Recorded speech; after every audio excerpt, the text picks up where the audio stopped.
ঘণ্টাখানেকের হট্টমেলা নয়, রায় জানানোর প্ল্যাটফর্ম নয়, বাংলা টেলিভিশনে প্রথমবার সোজাসুজি প্রশ্নের T20। ঘুরিয়ে নাক দেখাই না আমি, যখন তখন রং বদলাই না আমি। স্বর্ণালী, প্রশ্ন করব সোজাসুজি।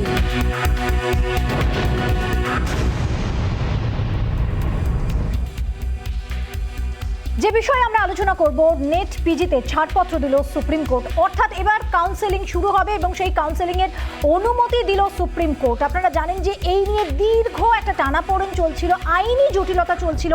যে তথ্য আমার কাছে আছে, অক্টোবরে এর বিরুদ্ধে একটা মামলা হয়, কারণ তার আগে কেন্দ্র সরকার একটি নোটিফিকেশন বা নির্দেশিকা জারি করে এবং সেখানে পরিষ্কার জানানো হয় যে এই যে কাউন্সেলিং, সেই কাউন্সেলিং কিসের ভিত্তিতে হবে, এবং সেখানে EWS অর্থাৎ অর্থনৈতিকভাবে পিছিয়ে পড়া যারা, তাদের জন্য 10% সংরক্ষণ রাখা হয়। আর এখানে আয়ের যে ঊর্ধ্বসীমা সেটা 8 লক্ষ টাকা রাখা হয়। আর সেখানেই আপত্তি, তারই বিরুদ্ধে আদালতে আবেদন করা হয়। কিন্তু সুপ্রিম কোর্ট পরিষ্কারভাবে জানিয়ে দিয়েছে যে না, যেটা বলা হয়েছিল ঠিক সেইভাবেই, অর্থাৎ কেন্দ্র সরকারের যে নির্দেশিকা ছিল সেই নির্দেশিকা অনুযায়ী কিন্তু কাউন্সেলিং শুরু করতে হবে। হয়তো খবর, এটা বড় খবর, সুপ্রিম কোর্টের নির্দেশিকা, কিন্তু এই যে নির্দেশিকা বা সুপ্রিম কোর্টের এই যে নির্দেশ, তা কি একটা নতুন দিশা দেখালো এই শতকের ভারতবাসীকে? এটাই আমরা আজকে প্রশ্ন রাখবো। সর্বভারতীয় মেডিকেল প্রবেশিকা নিট স্নাতক এবং স্নাতকোত্তর স্তরে চলতি শিক্ষাবর্ষে ভর্তিতে অনুমতি দিল সুপ্রিম কোর্ট। 27% ওবিসি এবং 10% অর্থনৈতিকভাবে দুর্বল শ্রেণীদের জন্য সংরক্ষণের ভিত্তিতেই হবে কাউন্সেলিং। 2 সপ্তাহের মধ্যেই শুরু হবে কাউন্সেলিং প্রক্রিয়া, এমনটাই জানিয়েছে সুপ্রিম কোর্ট। আসুন প্রথমে একটা প্রতিবেদন দেখি, তারপর এই বিষয়ে আমরা আজকে আলোচনা করব।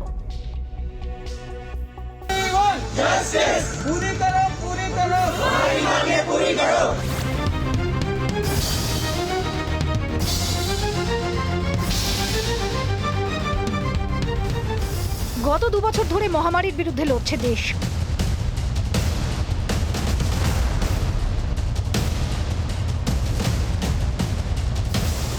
আতঙ্ক বাড়াচ্ছে কোভিড সংক্রমণ, দোসর ওমাইক্রন, বাড়ছে চিকিৎসা সংকট।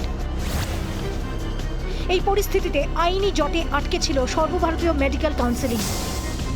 প্রায় 6 মাস পর বড় স্বস্তিতে চলতি বছরের নিট স্নাতক ও স্নাতকোত্তর স্তরের পরীক্ষার্থীরা।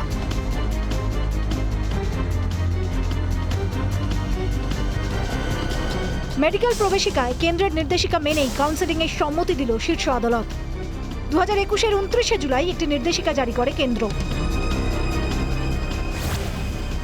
কেন্দ্রের নির্দেশিকা অনুযায়ী 5% স্নাতক মেডিকেল কোর্সে, 27% ওবিসি সংরক্ষণ, 10% অর্থনৈতিক দুর্বলদের সংরক্ষণ, সর্বভারতীয় কোটার অধীনে 50% পিজি আসন সংরক্ষিত থাকবে। অর্থনৈতিক দুর্বলতার মাপকাঠি, বাৎসরিক আয়ের ঊর্ধ্বসীমা 8 লক্ষ। বলে এক ধরনের সংরক্ষণ আমাদের দেশে প্রায় 7 দশকের ওপর ধরে চালু আছে, সেটা হচ্ছে যে জাতিগত বৈষম্য, সেটাকে কগনিজেন্সে নেওয়ার জন্য। কিন্তু সেটাও স্বাধীনতার 7 দশক পর পর্যন্ত আমরা এই সংরক্ষণে যে খুব অভীষ্ট লক্ষ্যে পৌঁছতে পেরেছি তা নয়। ফলে এখানে দাঁড়িয়ে যেরকম কি বলবো, জাতের ভিত্তিতে সংরক্ষণের প্রয়োজনীয়তা ঐতিহাসিকভাবে স্বীকৃত, সে একইভাবে অর্থনৈতিকভাবে প্রচুর মানুষ পিছিয়ে যাচ্ছে যারা হয়তো জাতিগতভাবে পিছায়নি। ফলে তাদের জন্য সংরক্ষণের প্রশ্নের ভাবনাটা এখন আসছে, কিন্তু মূল ভাবনাটা হচ্ছে এই বৈষম্যের অবসান, অর্থনৈতিক বৈষম্য, জাতিগত বৈষম্য, সামাজিক বৈষম্য এবং শিক্ষাগত বৈষম্য। আয়ের ঊর্ধ্বসীমা নিয়ে তৈরি হয় বিতর্ক। গত অক্টোবরে নির্দেশিকাকে চ্যালেঞ্জ জানিয়ে মামলা দায়ের হয়, যার জেরে স্থগিত হয়ে যায় কাউন্সেলিং। এরপর রাজধানী জুড়ে শুরু হয় চিকিৎসক বিক্ষোভ। গত 28শে ডিসেম্বরই আন্দোলনকারী ও পুলিশের বিক্ষোভে উত্তাল হয়ে ওঠে দেশের রাজধানী। কেন্দ্রীয় স্বাস্থ্যমন্ত্রী মনসুখ মান্ডভিয়ার আশ্বাস পেয়ে বিক্ষোভও তোলেন তাঁরা। আন্দোলন ছড়ায় দেশ জুড়ে। এই অচলাবস্থার মধ্যেই শুক্রবার শীর্ষ আদালত কেন্দ্রের নির্দেশিকা বহাল রাখল। বিচারপতি DY চন্দ্রচূড় এবং বিচারপতি AS বোপান্নার বেঞ্চ অন্তর্বর্তীকালীন নির্দেশে একথা ঘোষণা করে। সুপ্রিম কোর্টের এই রায় দেশ ও চিকিৎসকদের কাছে বড় স্বস্তি বলে এমনটাই জানিয়েছে federation of resident doctors association. রায়কে স্বাগত জানিয়েছে IMAO। এই রায়কে যুগান্তকারী হিসেবেও দেখছেন অনেকে। জাত ভিত্তিক নয়, অর্থনীতির মানদণ্ডের সংরক্ষণ চালুর দাবিতে সুপ্রিম কোর্টের এই রায় যথেষ্ট তাৎপর্যপূর্ণ। রিপাবলিক বাংলা। আর এবার এই অনুষ্ঠানে যেটা আমরা করি, অর্থাৎ পোল কোয়েশ্চেন নেওয়ার সময় আজকের পোল কোয়েশ্চেনগুলো আমি একবার আপনাদের দেখাবো। জাত নয় আয়ের মানদণ্ডেই কি সংরক্ষণ? জাত নয় আয়ের মানদণ্ডেই সংরক্ষণ, এটাই প্রশ্ন, আজকের প্রথম প্রশ্ন, পোল কোয়েশ্চেন।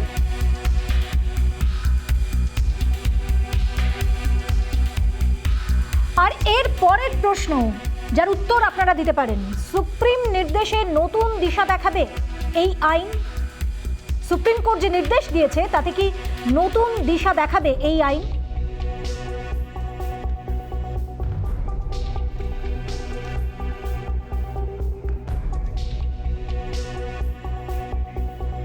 প্রথমেই ডক্টর সরকার, আপনার কাছে প্রশ্ন করব, আপনার কাছে জানতে চাইবো যে নেট পিজিতে ভর্তিতে সুপ্রিম কোর্টের ছাড়পত্র দেওয়া হয়েছে, এটা যেমন একটা বড় খবর, কারণ কাউন্সিলিং এবার শুরু হবে, অনেকদিন ধরে আটকে ছিল, রেসিডেন্ট চিকিৎসকরা আন্দোলন করছিলেন, কিন্তু তার থেকেও বড় খবর যেটার বিষয়ে আপত্তি ছিল, অর্থাৎ ইডব্লিউএস যে কোটা, যে কোটায় এবার কিন্তু আর কোনো আপত্তি থাকলো না, 10% সংরক্ষণ, সেখানে যেটা কেন্দ্র সরকার নির্দেশিকা জারি করেছিল সেই নির্দেশিকায় বহাল থাকলো, এবং আয়ের ঊর্ধ্বসীমা 8 লক্ষ টাকা, যেটা কেন্দ্র সরকার নির্দেশিকায় মেনশন করেছিল সেটাই থাকছে। আপনার বক্তব্য প্রথমেই জানতে চাইব। দেখো, প্রথম বক্তব্যটা হলো যে দুর্ভাগ্যবশত ভারতবর্ষে মেডিকেল এডুকেশনের যে ইস্যুটা, এই মেডিকেল এডুকেশনের ইস্যুটার মধ্যে একটা জগা খিচুড়ি তৈরি হয়েছে। প্রথমত আমরা 90-এর দশকে বলেছিলাম যে ভারতবর্ষে প্রচুর ডাক্তার আছে, আমাদের এখন সরকারকে মেডিকেল এডুকেশনে আসতে হবে না। সরকার তখন পিছপা হয়ে মেডিকেল এডুকেশনটাকে মোটামুটি সেটাকে বেসরকারিকরণ করলেন, যার ফলে আজকের যদি আমরা দেখি যে শতকরা আমাদের ফর এভরি 100 ডক্টরস প্রডিউসড, আমাদের মনে রাখতে হবে যে আজকের দিনে প্রায় 60% অফ আন্ডার গ্রাজুয়েট অ্যান্ড প্রায় হাফ পোস্ট গ্রাজুয়েট সিটস কিন্তু গভর্নমেন্ট সেক্টর থেকে প্রাইভেট সেক্টরে চলে গেছে। এই ধরনের যে কতগুলো ডিসরাপশন, এই ধরনের যে কতগুলো চেঞ্জ, এগুলো মেডিকেল এডুকেশনে বারবার হয়ে আসছে। তারপর এই যে আমাদের জাতপাত সেন্ট্রিক একটা পলিটিক্স, যে কার প্রাণ কতটা ব্যাকওয়ার্ড ফরওয়ার্ড ক্লাসেসদের জন্য কখন কখন কেঁদে ওঠে, এবং বিশেষ করে ভোটের আগে পরে এই কান্নাকাটিগুলো খুব বেশি হয়, এবং কেন জানি না ডাক্তার এবং ডাক্তারি শিক্ষার ওপরে এই হঠাৎ করে বেয়াক্কেলে চিন্তা ভাবনাগুলো আসে। হঠাৎ করে কেউ অমুকটা বলে 10%, অমুকটা বলে 15% এরকম করে। ইডব্লিউএস যেটা করা হয়েছিল সেটার একটা কিছু সমালোচনা আছে, আমি ঠিক ভুলে যাচ্ছি এই প্যান্ডেমিকের এতে, যে ইডব্লিউএসটাও এসেছিল কোনো একটা ইলেকশনকে কেন্দ্র করে, most probably something to do with Uttar Pradesh election, এবং সেইখান দিয়ে আইএমএ, ডাক্তার, সরকার এদের মধ্যে প্রচুর ঝগড়াঝাটি।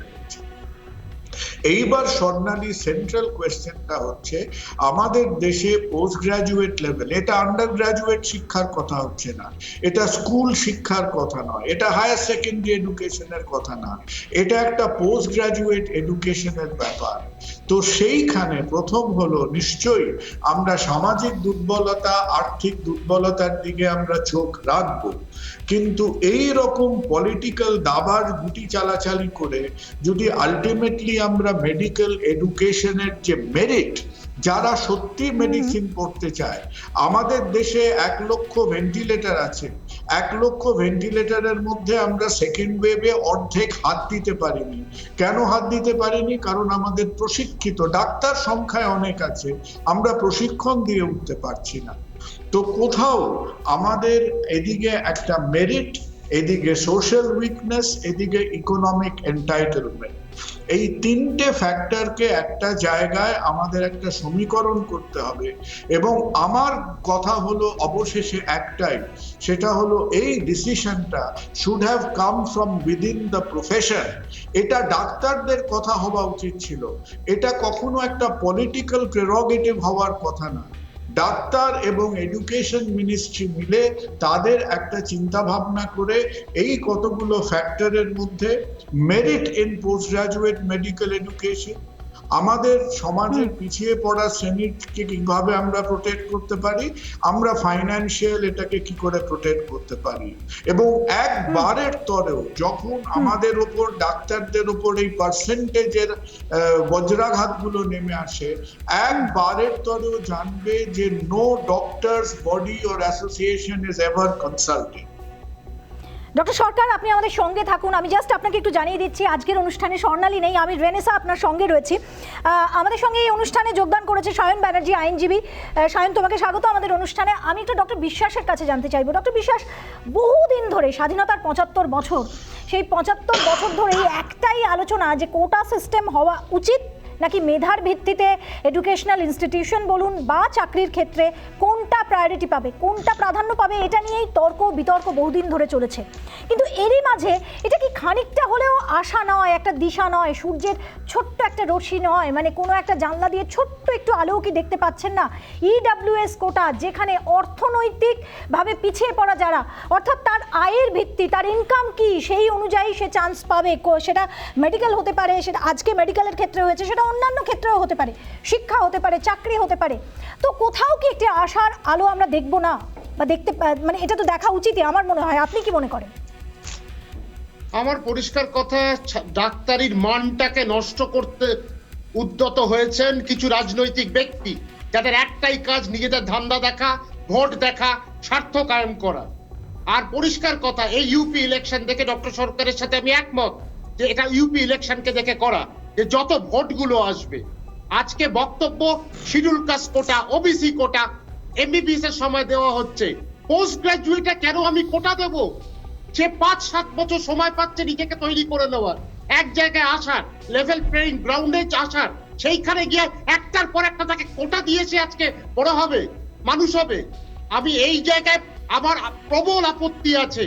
এই সিদ্ধান্ত যেটা কোর্ট নিয়েছে, দেখুন কোর্টের কাজ করেছে, কিন্তু একটা কথা, আজকে মানটা কোথায় নেমে যাবে সেইটা কিন্তু বোঝা যাচ্ছে না। এরপর কি হবে?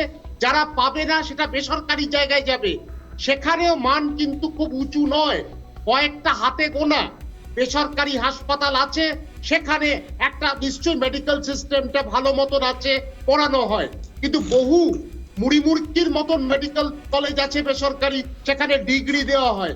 তো এই ডিগ্রিটা হাতিয়ার করে এরপর ভবিষ্যৎটা তাদের ওপর কিন্তু সমাজ ভরসা করে থাকবে চিকিৎসার জন্য। আজকে স্যারের সাথে আমি একমত যে ১ লক্ষ ভেন্টিলেটর কজন আছে ঠিক মতো চালাবার, কজন আছে ঠিক মতো প্রশিক্ষিত, নেই।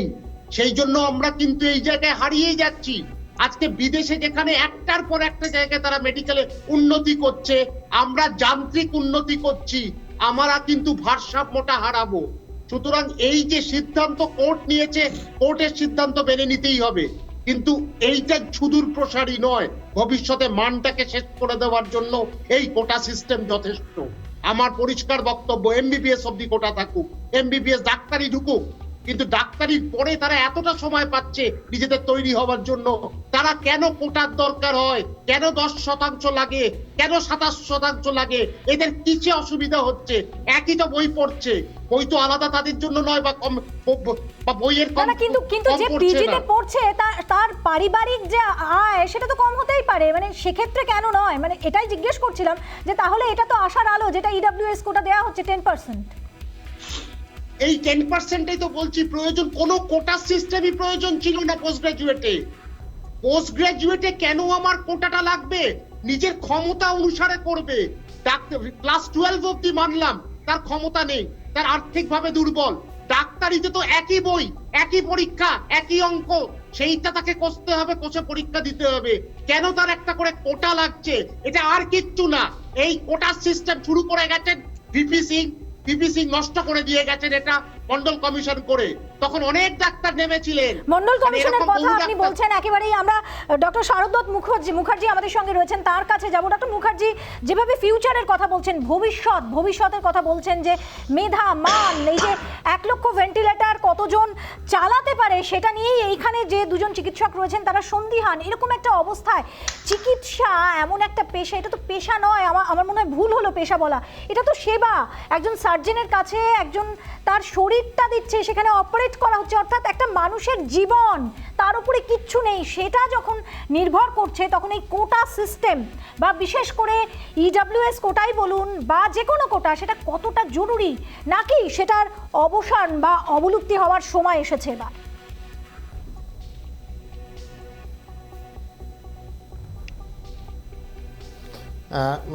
আমি আমার আগে যে আমার দুজন কলিগ কথা বললেন, তাদের সঙ্গে আমি অতটা একমত হতে পারলাম না। প্রথমেই বলি, আমি মাননীয় প্রধানমন্ত্রীকে আমি সাধুবাদ জানাই যে 72 বছর ইন্ডিপেন্ডেন্সের 72 বছর পরে এমন একজন প্রধানমন্ত্রীকে আমরা পেলাম যিনি অ্যাটলিস্ট সোশ্যাল জাস্টিস বা সামাজিক ন্যায়ের কথা ভাবলেন। আমাদের সমাজে অর্থনৈতিকভাবে পিছিয়ে পড়া লোক বা অর্থনৈতিক দুর্বল শ্রেণী বা ইডাব্লিউএস বলে একটা জিনিস আনা হলো। আমার আগের দুজন বক্তা কিন্তু একটা কথা ভুলে গেলেন, আজকে যদি পেটে ভাত না থাকে, সামনে কেউ বই কিনবে, ডাক্তারি পড়ার ঢোকার এন্ট্রান্স টেস্ট দেবে, না আগে ভাত রুটির খোঁজ করবে। একবার নিজের বুকে হাত রেখে ডক্টর সরকার এবং ডক্টর বিশ্বাস বুক চাপড়ে বলুন, আপনার পকেটে নেই পয়সা, আপনি নিট পিজি বা নিট ইউজির ডাক্তারির মেডিকেল এন্ট্রান্সের জয়েন্ট এন্ট্রান্সের বই কিনবেন, না রুটি আর ভাতের দিকে ছুটবেন। সাধুবাদ জানিয়েছে আজকে ফোর্ডা, ধন্যবাদ, তারা টুইট করেছে। আজকে সাধুবাদ জানিয়েছে ইন্ডিয়ান মেডিকেল অ্যাসোসিয়েশন, তারা টুইট করেছে। এবং এর থেকেই বোঝা যায় যে সমগ্র ডাক্তার যে ফ্রেটার্নিটি তারা কিন্তু এটাতে খুশি। আমি বারবার বলবো, সামাজিক ন্যায়, সোশ্যাল জাস্টিস দরকার। আরেকটা দিকে যেটা কথা বলি, ডক্টর সরকার বললেন যে 1 লক্ষ ভেন্টিলেটর কিন্তু অকেজে ছিল। এবার এখানে বলি, আমাদের কোটি কোটি গ্রামে কজন গেছেন কাজ করতে? মেডিকেল শিক্ষার না দুটো দিক আছে, একটাকে বলি উৎকর্ষতা বা ফিনেস ইংরেজিতে যেটা বলে, আরেকটা দিকে বলি ব্রেড অ্যান্ড বাটার মেডিসিন, যেটা বিভিন্ন গ্রামে গঞ্জে করা দরকার। দুটোই কিন্তু ব্যালেন্স রাখতে হবে। আমি এক্সপেক্ট করি না যে খালি ভেন্টিলেটর প্রশিক্ষিত ডাক্তারবাবুরা সর্বত্র বিচার করবেন, তা তো সম্ভব না। তাদের বিচারণ সর্বত্র সম্ভব না এবং দরকারও নেই। আমি নিজে ক্যান্সারের চিকিৎসক বলে আমাকে একজন ডাক্তারবাবু বলেছিলেন, একজন পেশেন্ট, তিনি নিজেই ডাক্তারবাবু, তিনি বলেছিলেন, আচ্ছা বোন ম্যারো ট্রান্সপ্লান্টটা এত কম জায়গায় হয় কেন? আমি তাকে উত্তর দিয়েছিলাম, বোন ম্যারো ট্রান্সপ্লান্টটা দরকার হয় কম জায়গায়, সেরকম 2-3টে এপেক্স সেন্টার থাকলেই কিন্তু একটা রাজ্যে যথেষ্ট। একই জিনিস বলি যে এই ভেন্টিলেটরের প্রশিক্ষিত ডাক্তারবাবুদের যেরকম দরকার আছে, সেরকমই দরকার আছে গ্রামে গঞ্জে চিকিৎসা দেওয়ার ডাক্তারদের, সেরকমই দরকার আছে সামাজিক ন্যায়ের। আজকে কিন্তু আমি বারবার বলবো যে খালি পেটে ভাতের যদি খিদে থাকে, তা সে কিন্তু ডাক্তারি চিকিৎসা, ডাক্তারি শাস্ত্র পড়তে আসবে না বা পারবে না। এবং মাত্র 10% কোটা দেওয়া হয়েছে তাদেরকে। তারও আগে একটা কথা বলি, উনি একজন উল্লেখ করেছিলেন যে এটা একটা ইলেকশনের দিকে নজর রেখে কতগুলো তথ্য রাখতে হবে সঙ্গে। 103তম সংশোধনী ভারতবর্ষের সংবিধানের 2019 সালে এই সংশোধনীটা আনা হয়েছে, আজকে নয়। ইউপি ইলেকশন হয়েছে সামনে, 2019 সালে কোনো ইউপি উত্তরপ্রদেশের ইলেকশন ছিল না। আগে তথ্যগুলো জানবেন, তারপরে উক্তিগুলো করবেন। 103তম সংশোধনী 2019 সালে নভেম্বর মাসে এই সংশোধনীটা আনা হয়, তখন কোনো সামনে ইলেকশন ছিল না। এবং 72 বছর পরে যদি একটাই কোটা ভারতবর্ষের জরুরি হয়, আমি বারবার বুক চাপড়ে বলবো, 1000 কোটা বাদ যাক, একটা কোটা বারবার, সেটা হচ্ছে অর্থনৈতিকভাবে দুর্বল শ্রেণীর কোটা। এটা দরকার, আবারও বলছি দরকার, এবং প্রধানমন্ত্রী এটা করে সামাজিক ন্যায় এনেছে। আমি সায়নের কাছে যাব, আইনজীবী সায়ন ব্যানার্জি আমাদের সঙ্গে রয়েছে। সায়ন, আমরা যদি একটু আরও বৃহত্তর প্রেক্ষাপটে দেখি, এখানে চিকিৎসকরা রয়েছেন বটে, কিন্তু সবাই আমরা ভারতের নাগরিক, স্বাধীনতার 75 বছর পার। আচ্ছা, আমাদের উদ্দেশ্য যদি হয় যে গরিবি হাটাও, সবাই বলেন তাদের রাজনৈতিক এজেন্ডায় থাকে যে গরিব থাকবে না, ভারতবর্ষে গরিব থাকবে না। আবার এই বিতর্কও থাকে যে ভারতবর্ষের মধ্যে দুটো ভারতবর্ষ রয়েছে, গরিব ভারত আর বড়লোকের ভারত। যদি গরিবি হটাও আর অশিক্ষিত সমাজকে শিক্ষিত করো, এটাই যদি ভারতবর্ষের উদ্দেশ্য হয়, কিন্তু আমরা যদি আরও একটু বড় চিকিৎসার প্রেক্ষাপট বা চিকিৎসক প্রেক্ষাপট থেকে দূরে সরে নাগরিক প্রেক্ষাপটে দেখি, তাহলে এই যে কোটা সিস্টেম হয়েছে, সেই কোটা সিস্টেমের উপকারটা কতগুলো মানুষ পেয়েছে? আমি একটা মফস্বল শহরের মানুষ, আমি মফস্বল শহরের মেয়ে। আমাদের জায়গায় আমরা যেখানে থাকি, আমি নামটা বলছি না, সেখানে প্রচুর মানুষ এরকম আছে, আমি যাদেরকে দেখছি, আমার বাবা আমার দাদু তাদেরকে দেখেছে, তারা সেই কাজের লোকেরই কাজ করে, অর্থাৎ পরিচারিকার কাজ করতে তারা আসে। দশকের পর দশক তাদের ফ্যামিলি পরম্পরা সেই পরিচারিকার কাজই করছে তাদের কিন্তু কোনো উন্নতি হয়নি, কিন্তু যে কোটা সিস্টেমে তাদের শিডিউল ট্রাইব বলা হয়, তপশিলি উপজাতি, তাহলে সেই সিস্টেমের সুবিধা তো তারা পেল না, তাহলে গরিবী কোথায় হাঁটলো? এই প্রশ্নটাও তো বারবার করা হবে। সায়ন কি বলবে প্লিজ? না, প্রথম কথা হচ্ছে রেনেসা, আমি দুটো অ্যাসপেক্টে বলতে চাইবো। এক হচ্ছে যে আন্ডার আর্টিকেল 15 সাবক্লজ 4 এখানে পরিষ্কারভাবে বলে দেওয়া ছিল socially and educational backward classes তাদের জন্য রিজার্ভেশন করা যায়, এটা কনস্টিটিউশনেই বলা রয়েছে, কনস্টিটিউশনাল প্রভিশন ইজ দেয়ার। এক নাম্বার কথা। দু নাম্বার কথা, সায়ন ব্যানার্জিকে এই সমাজে প্রতিষ্ঠিত হওয়ার জন্য যে স্ট্রাগল করতে হয়, একজন এসটি, একজন এসসি, একজন ওবিসি, একজন দলিতকে তার কয়েক হাজার গুণ বেশি স্ট্রাগল করতে হয়। তার কারণ আজকের দিনে ভারতবর্ষে দাঁড়িয়ে পশ্চিমবঙ্গে কিছুটা না থাকলেও গোটা প্যান ইন্ডিয়া জুড়ে the untouchables are still not touchable, এটা আমাদেরকে মাথায় রাখতে হবে। হ্যাঁ, এটা ঠিক, কলকাতা শহরের নিয়ন আলোর তলায় বসে আমরা যদি ভেবে নিই গোটা ভারতবর্ষটা এরকম ভাবেই দেখতে লাগে, সেটা খুব ভুল ইন্টারপ্রিটেশন হবে। এক নাম্বার কথা। দু নাম্বার কথা হচ্ছে যে ক্লাস বেসড ইকোনমি, ক্লাসের যে এক্সিস্টেন্স, এবং সেই জায়গা থেকে দাঁড়িয়ে 8 লাখ টাকা, আপনি আপনার প্রতিবেদনে যে কথাটা বললেন, এই 8 লাখ টাকায় যে সিনিয়র অ্যাডভোকেট সেখানে আর্গুমেন্ট করেছেন, তার সাবমিশনে তিনি বলেছেন 8 লাখ না করে 2.5 লাখ করা হোক। আপনি এই যে বলছিলেন যে আপনার বাড়ির যিনি গৃহ পরিচালিকা যিনি রয়েছেন, যিনি কাজ করতে যান, তিনি রিজার্ভেশনের ফেসিলিটি পাননি, খুব স্বাভাবিকভাবে তাহলে তো এখানে এই কোয়েশ্চেনও উঠবে যে 8 লাখ টাকার কোটা, 8 লাখ টাকা মানে যে ব্যক্তি 10,000 টাকা সারা বছর ইনকাম করছে সেও সেই কোটার মধ্যে আসছে, যে 1,000 টাকা ইনকাম করছে সেও আসছে, যে 8 লাখ টাকা ইনকাম করছে সেও সেই কোটার মধ্যে আসছে। সেই জায়গা থেকে দাঁড়িয়ে যে সাবমিশন ছিল 2.5 লাখ, এবং আমাদেরকে এটা জেনে রাখতে হবে এটা একটা ইন্টারিম অর্ডার, এটা কিন্তু ফাইনাল অর্ডার নয়। এই ইন্টারিম অর্ডারে মার্চ মাসে ফাইনাল শুনানি হবে। নেক্সট আপ যে কথা, মন্ডল কমিশনের কথা যখন উঠলো, এই মন্ডল কমিশন নিয়ে বিভিন্ন সময় বিভিন্ন রকমের কথা এসছে। স্যারের সাথে আমি শুধু একটা জায়গায় একটা বিষয় বলতে চাই, স্বাধীনতার 70 বছর পার করে এসে 70টা বসন্ত পার করবার পরে যদি না ভেন্টিলেটর চালানোর মতো ডাক্তার পাওয়া যায়, তাহলে কি সেটা শুধুমাত্র স্যার রিজার্ভেশনই তার জন্য দায়ী? বিষয়টা কি সেরকম? নাকি স্যার অনেকটা এরকম যে গভর্নমেন্টকে আরো বেশি পরিমাণ এডুকেশন সেক্টর এবং এই গোটা সেক্টরটার উপরে এমফাসাইজ করতে হবে এবং ব্যাকওয়ার্ড ক্লাস থেকে মানুষকে তুলে আনতে হবে? আমি খালি একটা জিনিস এখানে বলছি Renaissance, the sense of equality, constitution যে কথাটা বলেছে, এই সেন্স অফ ইকুয়ালিটি রেনেসা, একজন 5 ফুট ব্যক্তি আর যার হাইট 2 ফুট ব্যক্তি, দুজনের মধ্যে যদি তুমি ইকুয়ালিটি করতে যাও সেটা সম্ভব নয়। ওই যার হাইট 2 ফুট তাকে আগে 5 ফুটে আনতে হবে তোমাকে রেনেসা, তারপর তুমি তাদের মধ্যে ইকুয়াল জায়গায় নিয়ে যাও, তারপর তুমি তাদেরকে ইকুয়াল কম্পিটিশনের জায়গায় নিয়ে যাও, দ্যাট উইল বি ফেয়ার। আমি সর্বশেষ একটা ফিল্মের নাম করতে চাই, জয় ভীম। এই জয় ভীমের মধ্যে আমরা কিছুদিন আগে দেখেছি যে একজন ব্যাকওয়ার্ড ক্লাসের মানুষকে জাস্টিস পাওয়ার জন্য, সোশ্যাল জাস্টিস পাওয়ার জন্য তাকে কি কাঠখড় পোড়াতে হয়। সুতরাং আমি আবারও বলছি, ভারতবর্ষের বুকে আবার এই ব্যাকওয়ার্ড ক্লাসের সুযোগ নিয়ে এরকম অভিযোগ আছে। এই ব্যাকওয়ার্ড ক্লাসের, আমাদের সময় একটা বিরতি রয়েছে, বিরতির পর অবশ্যই আসবো। সায়ন, তুমি সময় পাবে, অবশ্যই সময় পাবে, কিন্তু এই ব্যাকওয়ার্ড ক্লাসের সুযোগ নিয়ে এরকমও আছে যে দশকের পর দশক ব্যাকওয়ার্ড ক্লাস থেকে তিনি আপার ক্লাস হয়ে গেলেও বা তার অর্থনৈতিক যে ইনকাম, অর্থাৎ তার আয়ের পরিমাণ যদি বেড়ে যায়, তাও সেই কোটার সুযোগ তারা নিয়ে যাচ্ছেন। এই অভিযোগও কিন্তু আছে সায়ন, এটাও আমাদের মানতে হবে। অর্থাৎ অভিযোগ, নানান অভিযোগ এখানে উঠছে, সেগুলো নিয়ে আমরা আলোচনা করব। আমাদের সঙ্গে বিশিষ্ট চিকিৎসকরা রয়েছেন, আইনজীবী রয়েছেন। আমরা আসছি একটা বিরতির পর, এক্ষুনি আসছি, সঙ্গে থাকুন আর দেখতে থাকুন রিপাবলিক বাংলা।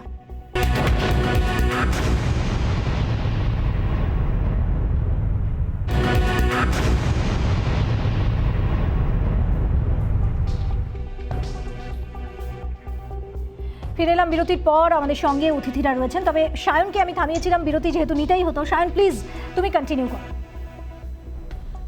আমি যে কথাটা প্রথমে একদম শুরু থেকে বলছিলাম, আমি বলছি যে 8 লাখ টাকার একটা জায়গাকে বেঁধে দেওয়া। এই 8 লাখ টাকা মানে কারা? এই 8 লাখ টাকা মানে যারা ট্যাক্স দিতে পারছে তারাও এই 8 লাখের মধ্যে পড়ছে। এই 8 লাখ মানে তারা যারা ট্যাক্স দিতে পারছে না তারাও এই 8 লাখের মধ্যে পড়ছে। সুতরাং এই 8 লাখের কনসেপ্টটা, যে 8 লাখের একটা জায়গা বেঁধে দেওয়া হয়েছে, এই কনসেপ্টটা ইজ ভেরি ভেগ। এক নাম্বার কথা। 2 নাম্বার কথা, যেই কারণে এটা কিন্তু এখন অব্দি ফাইনাল অর্ডার নয়। 3 নাম্বার আমি একটা কথা বলছি যে ভারতবর্ষের বুকে কাস্ট অ্যান্ড ক্লাস এই দুটো জায়গাকেই অ্যাড্রেস করতে হবে, কারণ ভারতবর্ষের যে ডাইভার্সিটি এবং তার যে ইউনিটি এবং যে ব্যাকওয়ার্ড ক্লাসেস যে সমস্ত জায়গা থেকে রয়েছে, এডুকেশনালি পিছিয়ে পড়া এবং তার সাথে সাথে উইকার সেকশন ইকোনমিক্যালি যেখান থেকে পিছিয়ে পড়া, সবাইকে মূল স্রোতে আনবার একটা প্রচেষ্টা। সুতরাং সেই জায়গা থেকে দাঁড়িয়ে দেখুন, যুগের পর যুগ ধরে, আমি অন ক্যামেরা বলছি তাতে কারোর গায়ে লাগতে পারে, এই যে আমার টাইটেল ব্যানার্জি, আমার পূর্বপুরুষেরা যুগের পর যুগ ধরে একটা ডমিনেটিং সিচুয়েশনে ছিল সমাজে, যে কারণে সমাজে দলিত, এসসি, এসটি অথবা যে কোনো আদার ক্লাসেস, তারা কিন্তু একটা বড় অংশ সমাজের মূল স্রোতের বাইরে চলে গেছে। সুতরাং সরকার পক্ষের সবসময়ের কাজ থাকবে, এবং কনস্টিটিউশনের প্রণেতারা কনস্টিটিউয়েন্ট অ্যাসেম্বলির যে আলোচনা ছিল, যে আলোচনা থেকে দ্য সেন্স অফ ইকুয়ালিটি যেখান থেকে উঠে এসছে এবং ব্যাকওয়ার্ড ক্লাসেসদেরকে মূল স্রোতে নিয়ে আসার যে লড়াই, সেই লড়াই কিন্তু করতে হবে। মার্চ মাসের দিকে আমাদেরকে তাকিয়ে থাকতে হবে ফাইনাল ভার্ডিক্টের জন্য। আমি ডক্টর সরকারের কাছে যাব। ব্যাকওয়ার্ড ক্লাসের কথা বলছিল এক্ষুনি সায়ন, আমি আপনার কাছে জানতে চাইবো যে ক্লাস নাকি ইকোনমিক্যালি উইকার সেকশন, অর্থনৈতিকভাবে পিছিয়ে পড়া যারা, তাদের সংরক্ষণ দরকার? এই যে বিতর্ক, এটা তো যুগ যুগ ধরে চলেছে। যে ব্যাকওয়ার্ড, সে ব্যাকওয়ার্ড হতে পারে, কিন্তু তার অর্থনৈতিক অবস্থা কি সেটাই বোধহয় সব থেকে আগে যাচাই করা দরকার। আপনি কি মনে করেন? দেখো, আমাদের একটা সিরিয়াস কনফ্লিক্ট অফ পার্সপেক্টিভ হচ্ছে। এখন অসুবিধে হচ্ছে যে আমরা the larger burden of social জাস্টিসকে আমরা পোস্ট গ্রাজুয়েট মেডিকেল এডুকেশনের উপরে চাপিয়ে দিচ্ছি, যেটা আমার মনে হয় না যে ডাক্তাররা যেমন becomes the last bus stop of social justice, সেখানে post graduate medical education becomes the carrier of the entire perspective of 1.3 billion পিপলের সোশ্যাল জাস্টিস। এটা আমার মনে হয় এই ভারে কিন্তু আমাদের মেডিকেল এডুকেশনের খানিকটা অসুবিধা হলেও হতে পারে।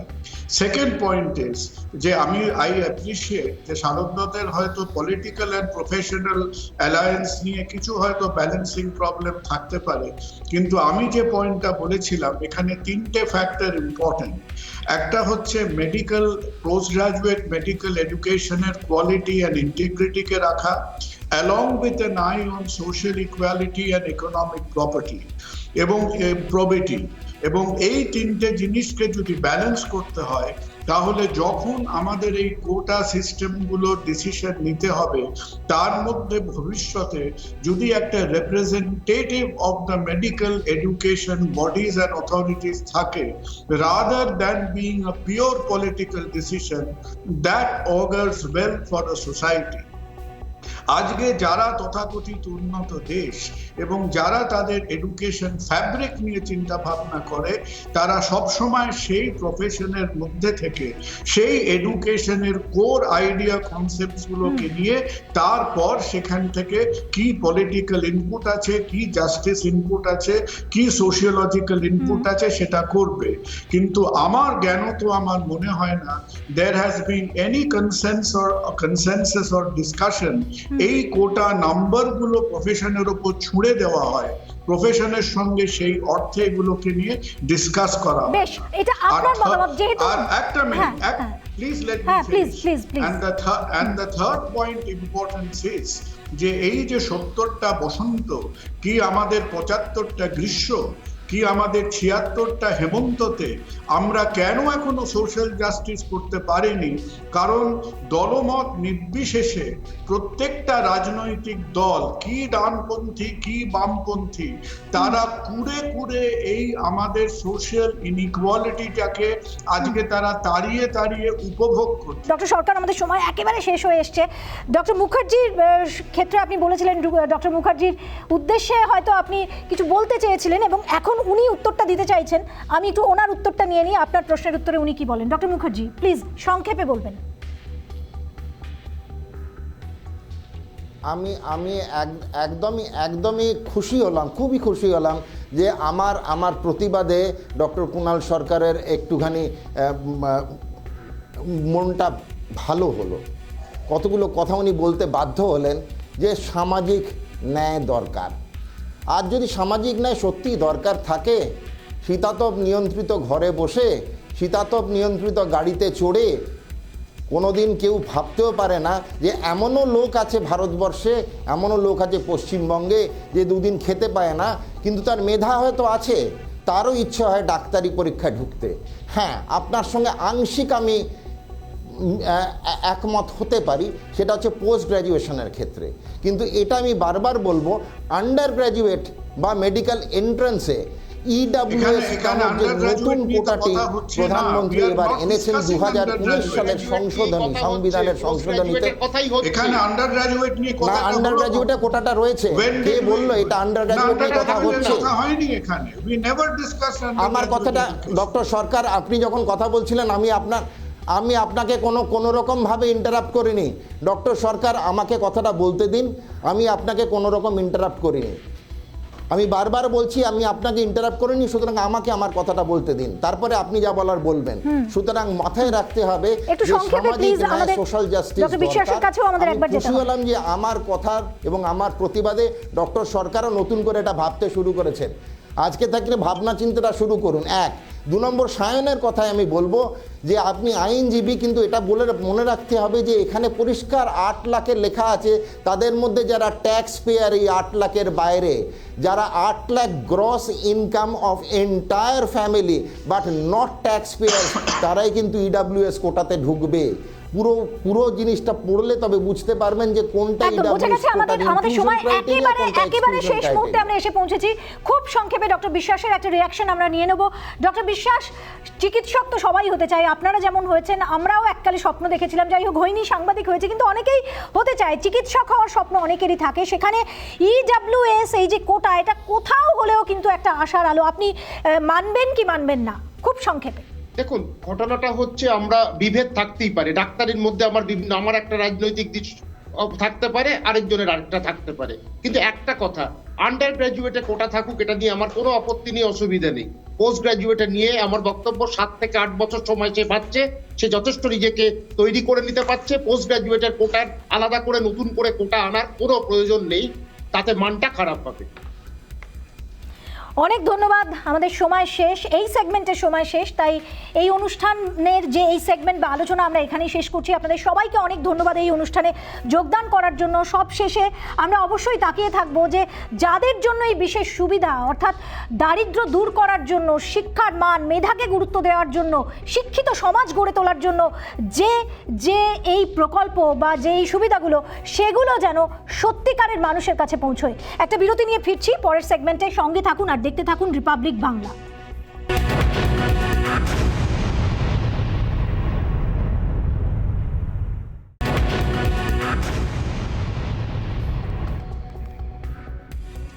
নেতাই দিবসের অনুষ্ঠানে যোগ দিতে গিয়ে বাধার মুখে শুভেন্দু অধিকারী, পুলিশের ভূমিকায় সরব রাজ্যের বিরোধী দলনেতা। আদালতে যাওয়ার হুঁশিয়ারি শুভেন্দুর, পাল্টা শুভেন্দুকে কটাক্ষ তৃণমূলের।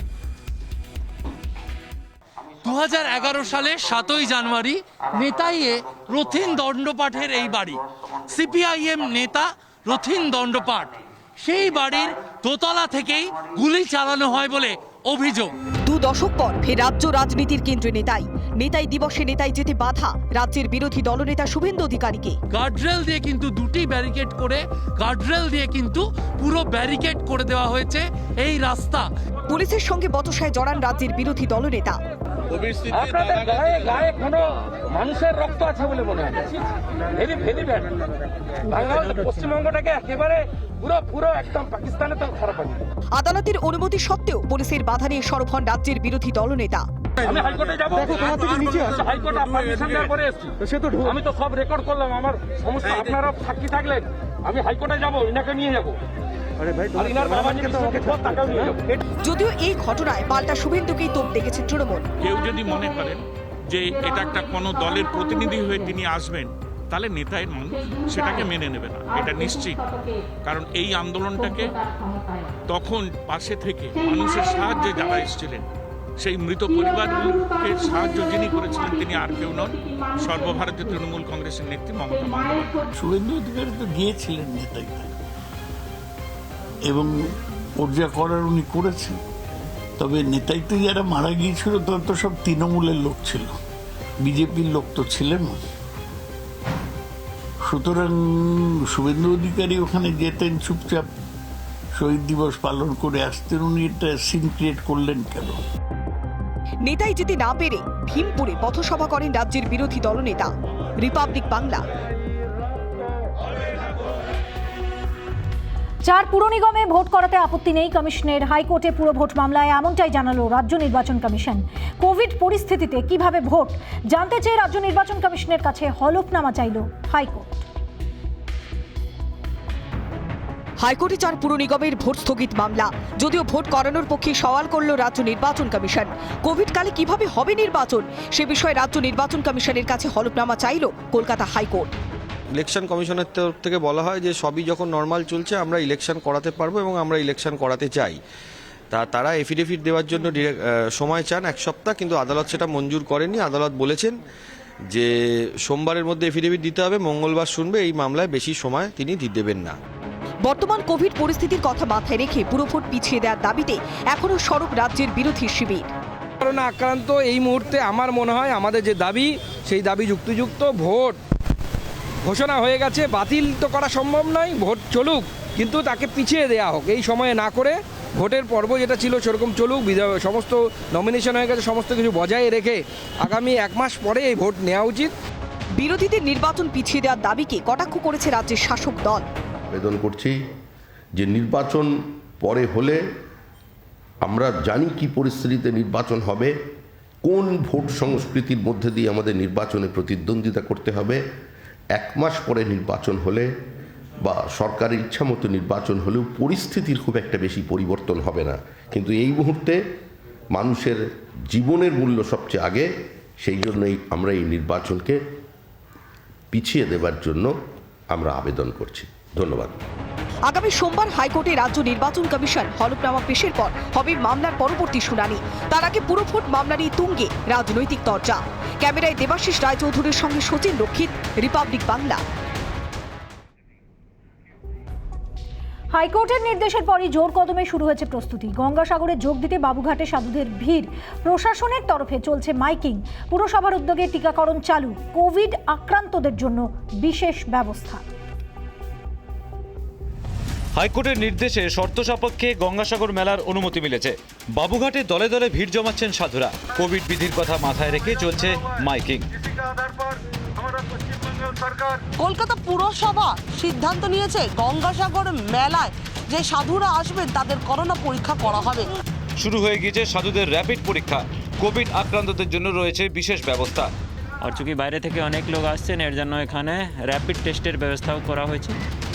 আর অন্যান্য যত সাইনেজ লাগানো আমাদের বিএমএস আছে, ওটা ওর মাধ্যমেও সাইনেজ প্লেস করা হচ্ছে জায়গায় জায়গায় স্ট্র্যাটেজিক লোকেশনে। আর এটা কন্টিনিউ থাকবে for the safety and security of pilgrimage. পুরসভার উদ্যোগ ও হাইকোর্টের নির্দেশকে স্বাগত জানিয়েছেন বাবুঘাটের পুণ্যার্থীরা। ভালোবাসে कोर्ट दे दिया तो अच्छा है। कुंभ मेला करना है, कुंभ मेला के स्वागत में अगर कर दिया है तो बहुत अच्छी सुंदर शुभनम हो। कोर्ट को भी, सभी जनता को भी स्वागत है।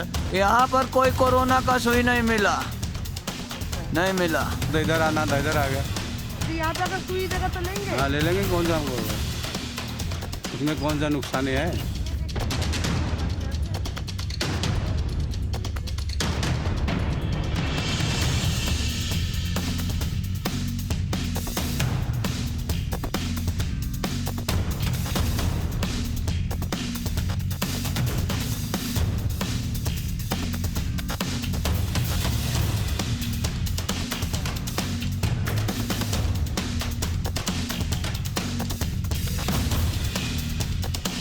যাদের করোনার পজিটিভ বেরোচ্ছে তাদেরকে আইসোলেশনে রাখারও ব্যবস্থা করা হয়েছে। যাদের প্রয়োজন হবে তাদেরকে হাসপাতালেও ভর্তি করা হবে। সেই সঙ্গেই এখানে কোভিড যে ভ্যাকসিনেশন সেন্টারও করা হয়েছে এবং এখানে সন্ন্যাসীদেরকে সকলকেই কোভিড ভ্যাকসিনেশন করা হচ্ছে, সেই ব্যবস্থাও করেছে কলকাতা পুরসভা। ক্যামেরায় সঞ্জয় নাইয়ার সঙ্গে প্রজ্ঞা সাহা, রিপোর্ট, রিপাবলিক বাংলা।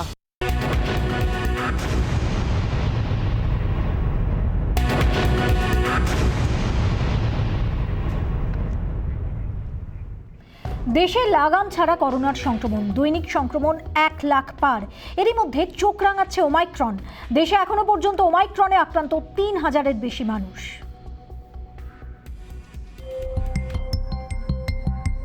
7 মাস পর দেশের দৈনিক সংক্রমণ 1 লাখ পার। গত 24 ঘন্টায় দেশে করোনা আক্রান্তের সংখ্যা 1,17,100।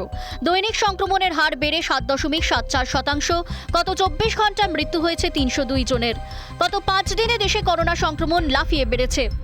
3রা জানুয়ারি 33,750, 4 জানুয়ারি 37,379, 5 জানুয়ারি 58,097। করোনা সংক্রমণ বাড়তে থাকায় দিল্লি ও সীমান্ত লাগোয়া 9 রাজ্যের পরিস্থিতি পর্যালোচনায় উচ্চ পর্যায়ের বৈঠক করেছেন কেন্দ্রীয় স্বরাষ্ট্র সচিব। দেশে ওমাইক্রনে আক্রান্তের সংখ্যা বাড়ছে। এখনো পর্যন্ত 3,007 জন ওমাইক্রন আক্রান্ত। এদিকে বিশ্ব স্বাস্থ্য সংস্থার তরফে ওমাইক্রন নিয়ে জারি হয়েছে বিশেষ সতর্কতা। হুয়ের প্রধান জানিয়েছেন, হুয়ের সতর্কবার্তা, ডেল্টার তুলনায় ওমাইক্রন কম শক্তিশালী, বিশেষত যারা টিকা নিয়েছেন তাদের ক্ষেত্রে। কিন্তু ওমাইক্রন নিয়ে সতর্ক থাকতে হবে, কারণ ওমাইক্রনের সংক্রমণ সারা বিশ্বে সুনামির মতো ছড়িয়ে পড়ছে। দেশে এই মুহূর্তে সক্রিয় আক্রান্তের সংখ্যা 3,71,363।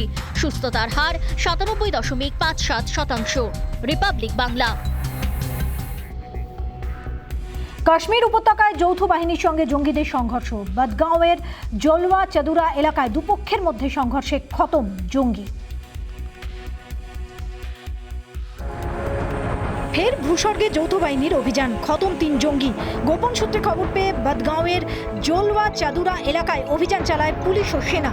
অভিযানে যৌথ বাহিনীকে লক্ষ্য করে গুলি চালাতে থাকে জঙ্গিরা। যৌথ বাহিনীর পাল্টা গুলিতে খতম 3 জঙ্গি।